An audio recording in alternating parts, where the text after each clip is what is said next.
Luto tayo ng gulay guys. Para healthy naman tayo. Palagi na lang karne. Nagsawa na ako.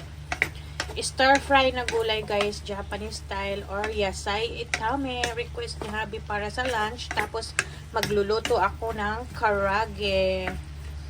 Tapos nag-iisip pa ako kung anong gusto kong lutuin para sa sarili ko. Gawa ako ng asari no miso soup guys. Miso shiru.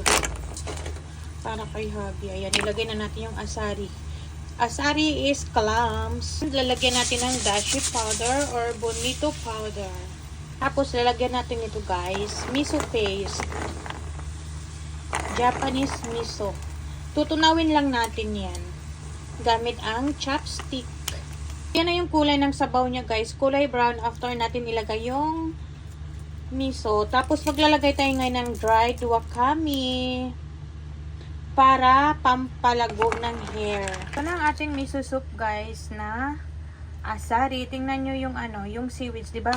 Umano na siya. Fresh na siya. Kanina dry natin nilagay yan. Tapos ganyan. Tapos magluluto naman ako ngayon ng karage. Request ni Habi. Luluto naman ako ng karage after ko magluto ng gulay at saka soup. Ito guys, potato starch or katakoriko in Japanese. Tapos itong chicken, minarinate ko na siya sa Japanese rice wine, soy sauce, tapos sweet wine, garlic, at saka grated ginger. Tapos ilublob natin siya dito. I-ano lang natin, i-coat lang natin siya sa potato starch bago natin i-prito. Chicken karage ang tawag nito guys, Torino karage. Mainit ng ating mantika, ilagay na natin yan. Masarap to yung chicken karage sa Japan. I-try nyo pag nagpunta kayo sa Japan guys. So ayun guys, nalagay na natin lahat ang ating chicken. Pag na golden brown na to guys, luto na to. Madaling maluto lang to kasi manipis lang yung pagkahiwa niya. Hiwa na pala to guys nung binili. Ganito talaga yung mga pang karage.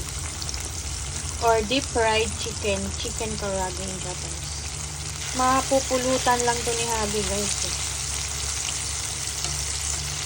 Pulutan ni Habi, chicken karage para sa lunch. Para pag-uwi niya mamaya.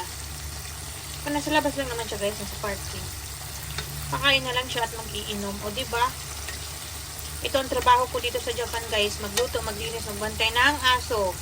Ayun. Na walang lasa guys. Nilagyan ko ng aso.